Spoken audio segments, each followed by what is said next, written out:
What's up, my artsy cookies? I'm Katina Art, and you are here because you want to know, is it worth it being an independent artist and how to actually generate income doing it? And in this interview podcast, I'm going to be interviewing my good friend, Rick Kitagawa. He has been an independent artist for quite many years, and he is here to share his absolutely unfiltered, honest opinion on the matter with you guys. We will be discussing main ways of generating income as an independent artist, how to get that sweet, sweet cash, and of course, pros and cons in comparison to working a studio job.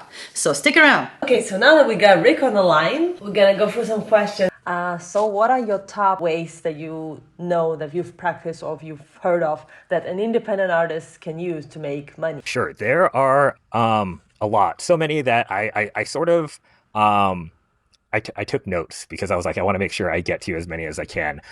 But Awesome. really, when you are an independent artist, it's really important to find, in my opinion, it's very important to find multiple streams of income. So even if you're making art, you want to be thinking, how can I, one, repurpose this art to sell it in maybe a new way or to a different audience, and two, to make sure that if maybe something changes in the market and what maybe was paying your bills full time starts drying up, you have some other things that you've set up so that you can kind of shift over to that to make sure you're not, losing everything because something changed in the market, right? So I think the main thing is think about your modality of like the type of thing you're making. So that could be merch, it could be digital art, it could be traditional paintings, it could be printmaking, it could be sculpting, casting, whatever. And then the other kind of part of it is where are you going to find customers? And really, at the end of the day, all of the different ways are sort of different combinations of those two things of like finding customers and then making something.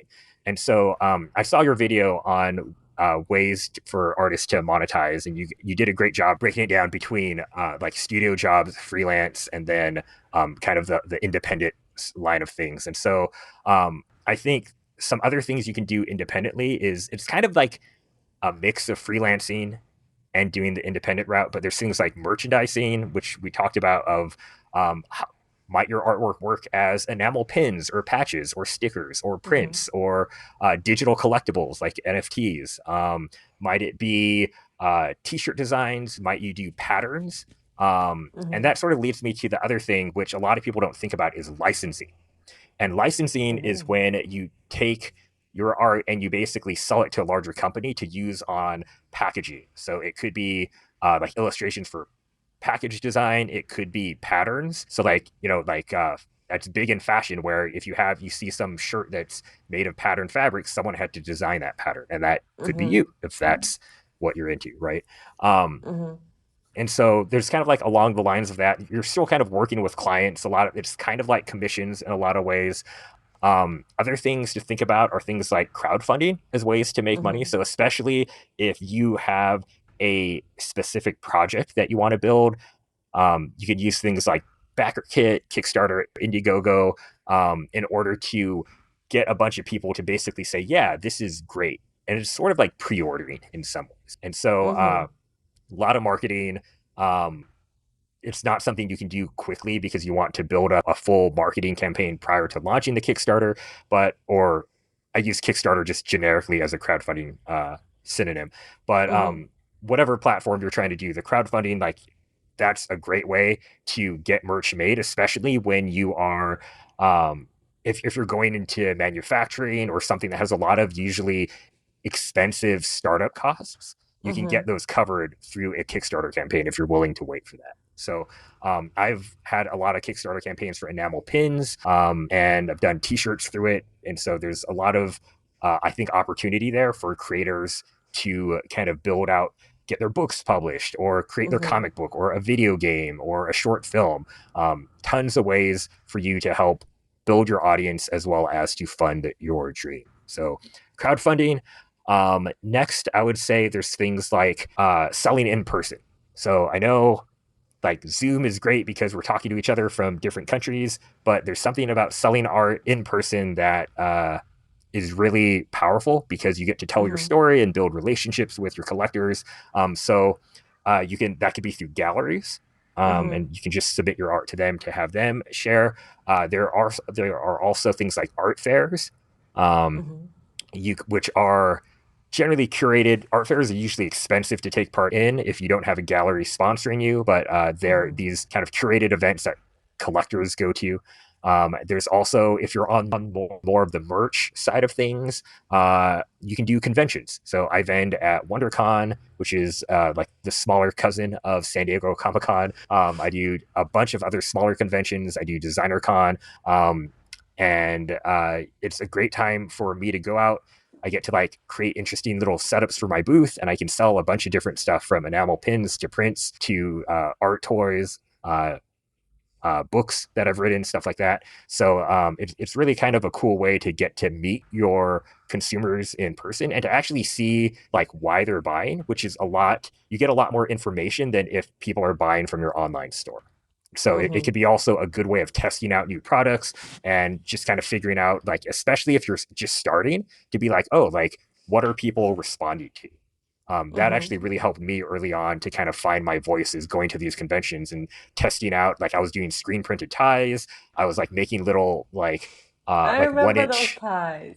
buttons, yeah, the ties, t-shirts. I had zines and comics, and like it was just kind of like, oh, like what do people respond to you? Why do they like that? And whatever they like, you make more of it and you bring that to all the subsequent shows. Mm-hmm. And so it's a great way of one selling, but two also kind of getting data of going back to putting that business person hat on. You get to understand your who's resonating with your work a little bit better. In previous videos, we've discussed conventions that are great when it comes to like getting a job and getting portfolio seen. But maybe we could get your recommendation on the conventions that are, like you said, that are better for meeting people and selling your merch, testing it, and actually putting your advice to practice. So, what would be like those main conventions so that our audience can go and check it out? Yeah, great question. I would say my favorite convention, my two favorite are probably DesignerCon and WonderCon. I'll be honest, I do not sell super well at DesignerCon, because it's a designer toy scene. Like it's sort of one of those things where like the more famous you are, the more you monopolize all of the attendees' money. But I go Mm-hmm. there because I've been looking into getting my own vinyl toys made, and so I've kind of it's worth it to me to offset some of my spending as a collector Mm-hmm. myself, and also just to kind of test out different sculptures, see what people resonate with, like what and like just learn more about the scene in general. And it's also a lot of fun. But in terms of trying to get out there and sell your Mm-hmm. stuff, I highly encourage you, if it's available to you, WonderCon is a really good convention. It's a large convention, and I don't Mm-hmm. necessarily recommend doing a huge convention to start off because it can be really intimidating. There's people that have really elaborate setups that you're competing with. And so I actually did a lot of smaller conventions for a very long time before I did Alternative Press Expo, which is a now defunct completely indie convention that was also run by WonderCon and San Diego Comic Con. And so it took me a few years before I had the confidence to go do like a much larger convention like WonderCon. I've done San Diego as well. It's I did really well, but it's also very expensive to do that convention, because it's 5 days, it's travel, hotels, parking's $50 a Mm-hmm. day, plus the merchandise you have to make. And one thing I will say, so I know I'm not really answering the question very well, because I would say, to be honest, try small conventions out that you can afford to like basically lose money on as sort of a test of the market. It's just Mm-hmm. kind of an expense that you have to do. Talk to your other artist friends, like, hey, I know you did a convention. Which ones do you think my work might sell well? That's Mm-hmm. honestly what I would recommend over listening to a random dude on the internet like myself. So talk to your friends. But when you are thinking about a convention, think about how much it costs to go there, and you have to do the math. Like, if it costs $500 to vend, and all you're doing is selling dollar stickers, and you only make 50 cents per sticker, Mm-hmm. you have to be like, okay, do I think I can sell 1,000 stickers to make up the booth? And that's, you're just not losing money at that point, right? So you're like, oh, if I want to actually make a profit, I need to sell 1,000 stickers plus two for every dollar I want to make. So if you want to make Mm-hmm. $500 on the weekend, you're looking at selling 2,000 stickers. A, do you have the capital to pay for the booth, print the 2,000 stickers, and two, do you think you can sell that? right? So it's kind Mm-hmm. of like that's how I recommend, like, if you can afford it, I go ahead and do a bigger convention and kind of know that it might be a loss. But like if money is really tight, I would really recommend trying to do a lot of smaller conventions. You can use the profits to reinvest into, like more expensive goods, like maybe apparel or like other things. And then you can start going to the bigger conventions where you have Mm-hmm. stuff to sell. So, Mm-hmm.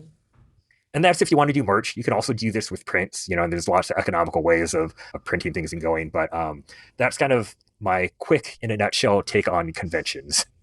That is awesome. That is awesome.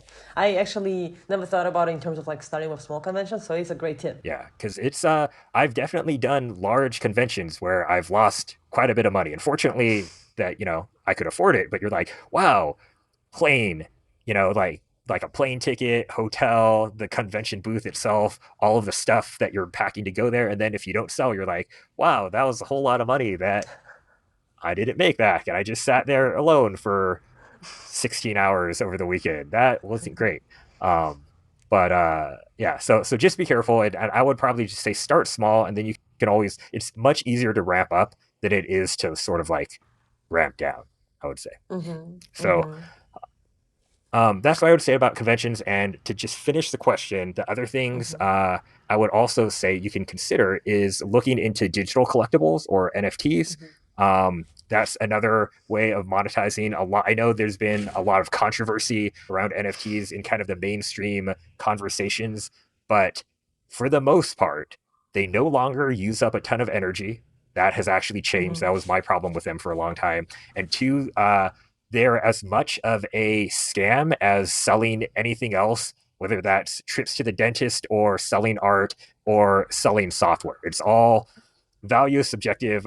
I have a whole long essay that I could talk about this, but basically, NFTs aren't necessarily a scam. There are scam NFTs and there are Mm-hmm. scammers in the space, but there's also a lot of really cool people making really great art and really cool collectors who are supporting those artists. So, it's not a surefire way to make money, but it is another avenue, especially if you're working with things like 3D modeling or motion or animation, stuff like that, that you can't print onto a piece of paper and sell it. It might Mm-hmm. actually be the best thing to look into for you. Animation is a great tip too, as well. I haven't thought about the animation as NFT, although the portraits they do well as well. Yeah, so there's definitely the portraits and stuff, but there's a wide variety. I have some animation, I have some video, I have sound. It's Oh wow. musicians can get into NFTs. Yeah, there's Mm-hmm. a lot of interesting stuff going on. So I wouldn't say don't discount it until you really understand the space. If it's not for you, that's totally fine. But I'm really I often encourage artists to make sure that they are keeping an open mind and just looking at what else is out there, because you never know Mm-hmm. when like the medium that is perfect for what you want to create might kind of suddenly pop up and exist when it didn't Mm-hmm. exist before. Or have you ever been in a studio job? If you haven't, if you decide to go straight for independent, like why and why not? Sure. So originally, when part of the reason I got into visual art in the first place was Magic the Gathering, the collectible card game by Wizards of the Mm-hmm. Coast. And so when I actually first considered going to art school, was like, oh, okay, this is what my goal is, right? Is to eventually work for Wizards of the Coast and be a concept art illustrator or fantasy illustrator, or whatever that is.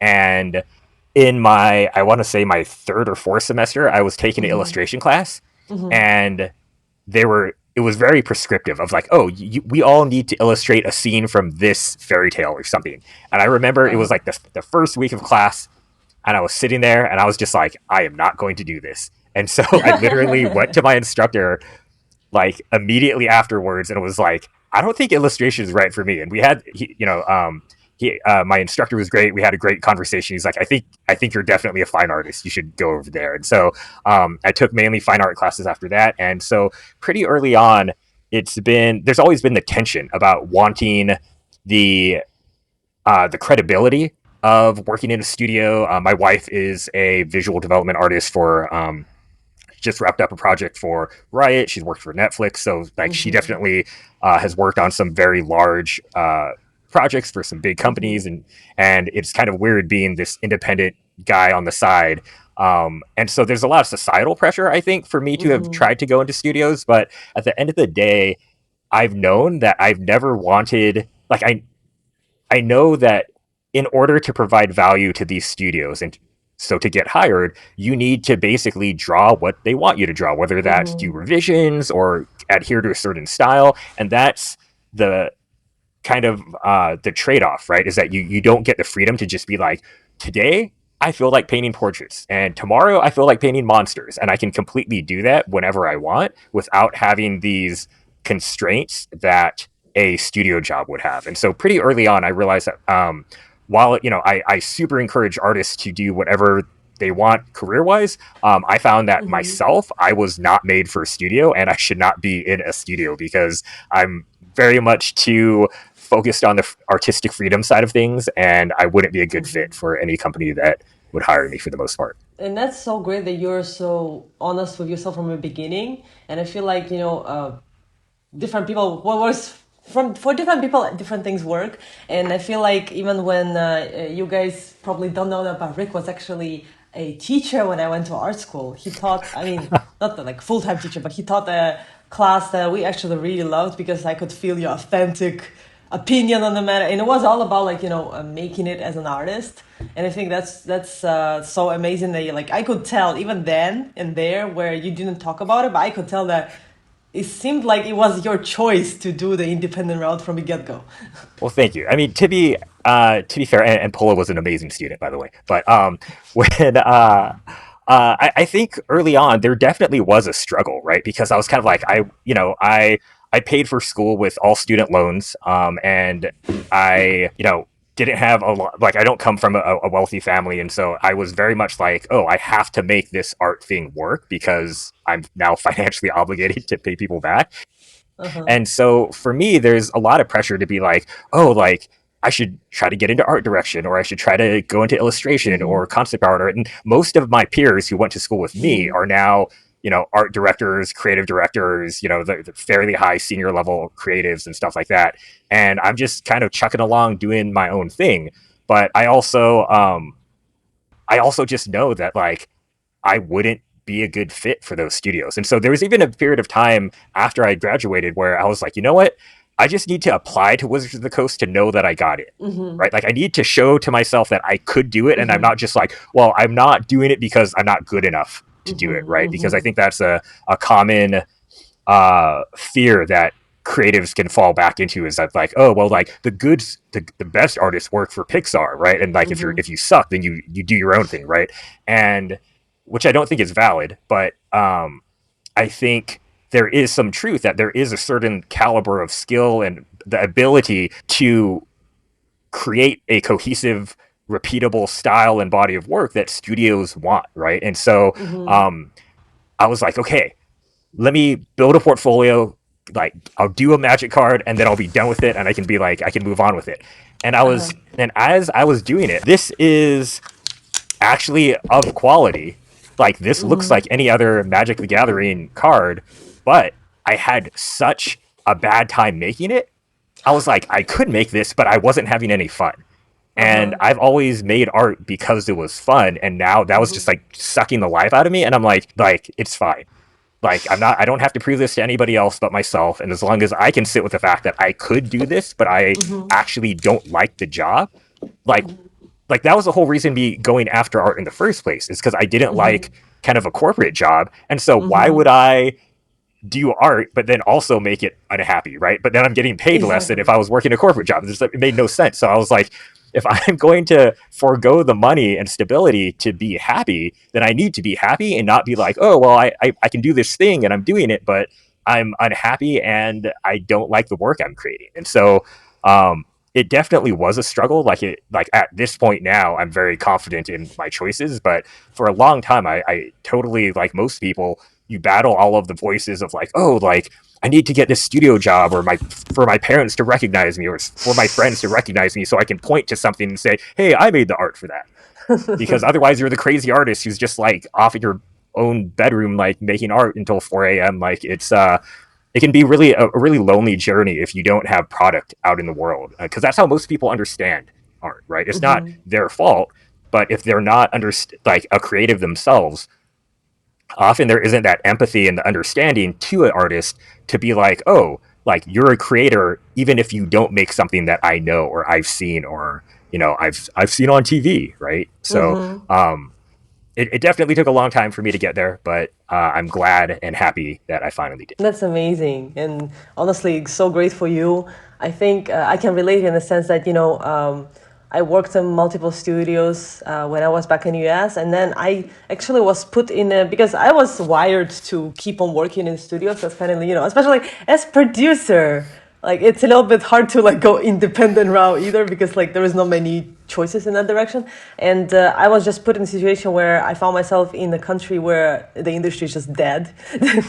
And that kind of forced me to find alternative ways. And now that I've opened my own company, I have a business and all of those things, I don't think I can go back.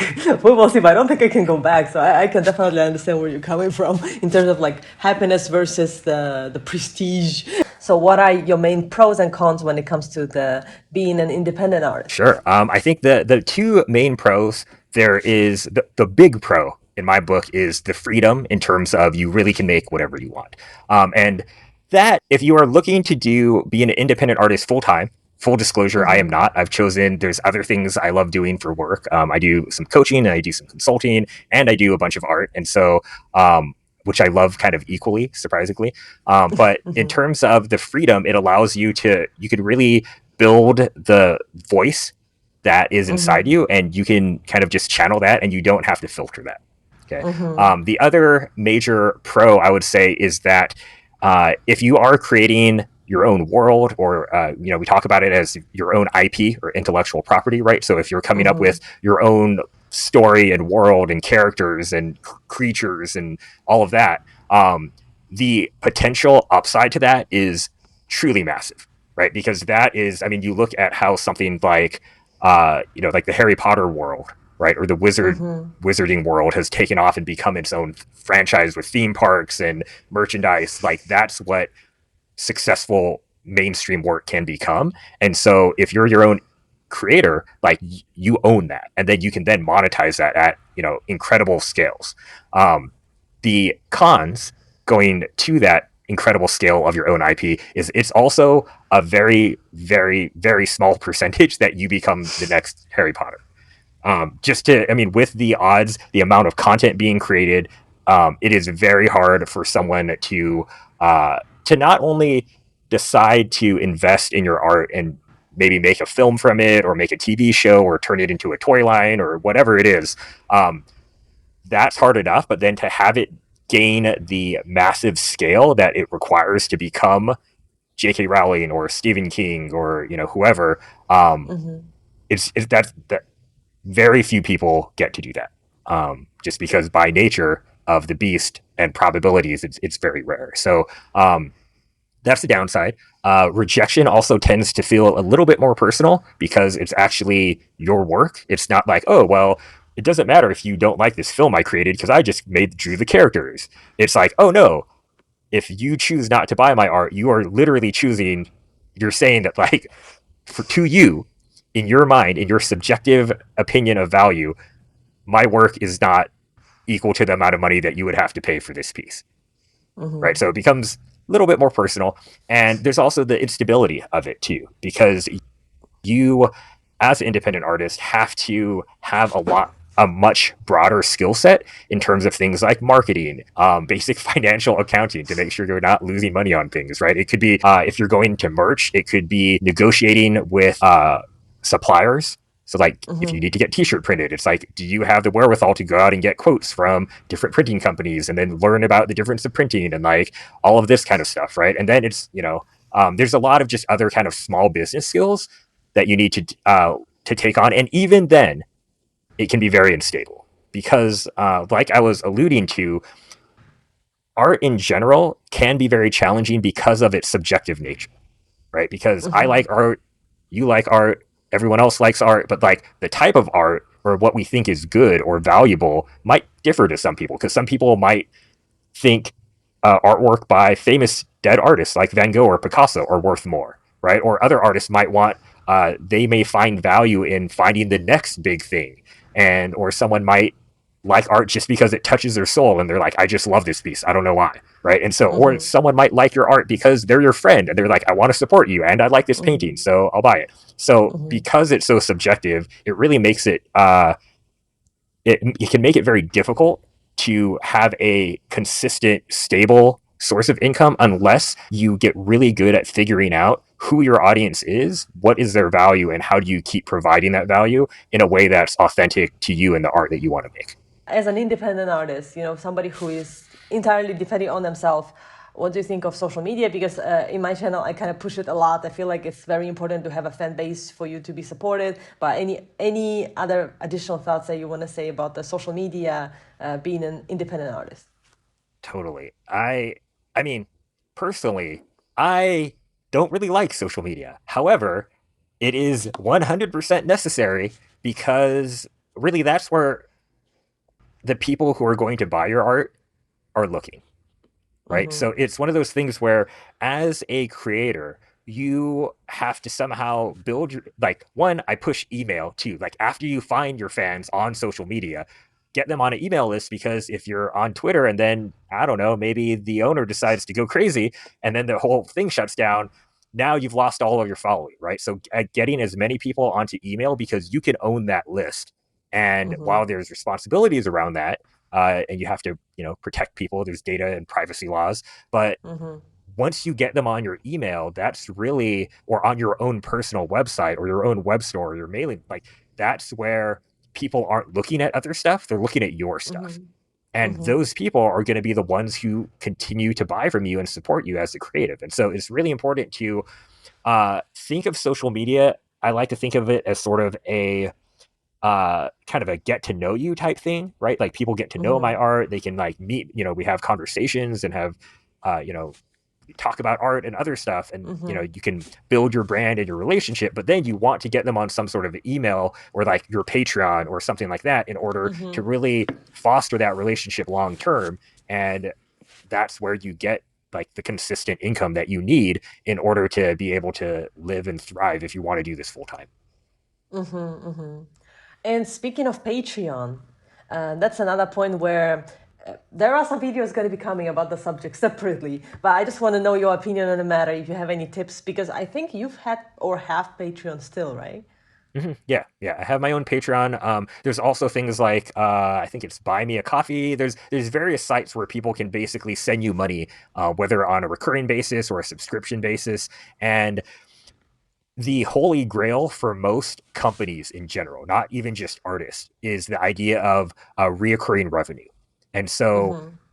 because that is money for the most part you can count on. People don't Mm-hmm. cancel like, think about how many subscriptions you have in life, whether that's like Netflix or like if you pay for Dropbox or G Drive or whatever. Like, it's generally tends to be a business person problem more than other people. But Netflix subscriptions, I don't know, whatever, Mm-hmm. you don't cancel them all that often, right? And this, your cable bill maybe, or your internet provider bill or whatever, right? People don't cancel them that often, and so you can generally count on a certain amount of money, and that is really helpful because it takes the stress off you being like, I gotta sell, which Mm-hmm. makes you desperate and actually makes it harder to make a sale. And it Mm-hmm. also allows you to invest more into different things because oh well, if I spend $1,000 on this new opportunity or this class I need to take to learn this new skill or whatever, to build a new contraption that you want to sell, I don't know, whatever. Mm-hmm. If you have that money and you have money coming in next month that you can use to pay rent, it's much Mm-hmm. easier to do that, as opposed to gambling on this and being like, everything has to go right, otherwise I don't make rent and now I get evicted, right? Which is very bad, and we don't want that for anyone. So Yes. it allows you to kind of do more things like that. So reoccurring revenue like Patreon or any sort of like subscription service, those are super helpful, and you have to keep putting back into it to make it valuable to those who are supporting you. But if you do it, Mm-hmm. definitely great ways to build kind of a foundation of fans, which Pola has mentioned a lot of times, right? You need your fan base. You can build that with Patreon, and it's a great way to kind of have that reoccurring revenue that is the foundation of your business. Thank you. Now I have to go and start my Patreon. And I think final question for today. What would be like the most important piece of advice that you could give somebody who is starting out trying to make it as an independent artist and just getting into this game? I think, okay, I'll make this quick, but I think I know you said one piece, but I think there's two different types of advice. Okay, There's the, if there is two main ones, it's okay too. okay, Whatever you have. there's the practical advice, which is don't be afraid to work a day job. I like to think of it as whatever you're doing on your day job, think of it as a way of like they're your financial sponsors for your art in a lot of ways. Hmm. And so there's no shame in working while you're creating. Like most artists who you see work some sort of day job or they freelance or they do something else. Most artists, like 99.9% of artists do something, whether it's Hmm. part-time or freelance or something. Most people don't just like go to conventions full time. There's some, not a whole lot. And Hmm. it's a very unstable career. So that's my practical advice. My advice is probably you want to make sure that you are defining what success looks like for yourself because it's easy to get trapped Ooh, up deep. into trying to make more money or trying to get recognition or getting an award or finding someone to choose you, but you want to be very clear about why you're making art, who you're making it for, and what you're trying to say. And based on that, you need to be writing a definition of success that you can reach without someone else's approval. Because Hmm. sales are not up to you. You can do everything you can, and this is a great channel to learn how you can sell better. But at the end of the day, you need other people to choose you to like hit a sales goal. But you want to find a way to define success that you can be happy with, even if you don't sell any artwork that day, or even if you lose money on a convention, or even if, you know, AI takes over everything and you're just making art just to make it, right? So, whatever it Hmm. is, find success for yourself and make sure you're clear on that. And you'll have at least a very happy career, even if it might not be rolling in the dough. Oh, such a deep and heartfelt advice. Thank you so much. Thank you. We hope to see you on the channel again soon. Sounds great, Paula. Thanks again for having me. Take care. If you have stuck around thus far, you're awesome. Thank you for supporting this channel, you guys. If you have some suggestions, anything you want to know about art careers, art industry, anything, let me know in the comments below. I read all of the comments and reply to every single one of them, so test me. I'll see you guys next time in a video. Check out this video about 5 tips to jumpstart your art career over here, and I'll see you guys next time. I know a Wonder Woman, she's a superhuman. She doesn't need a cape or comic book she make. She doesn't change religions, she's used to shows and stages. She can do anything.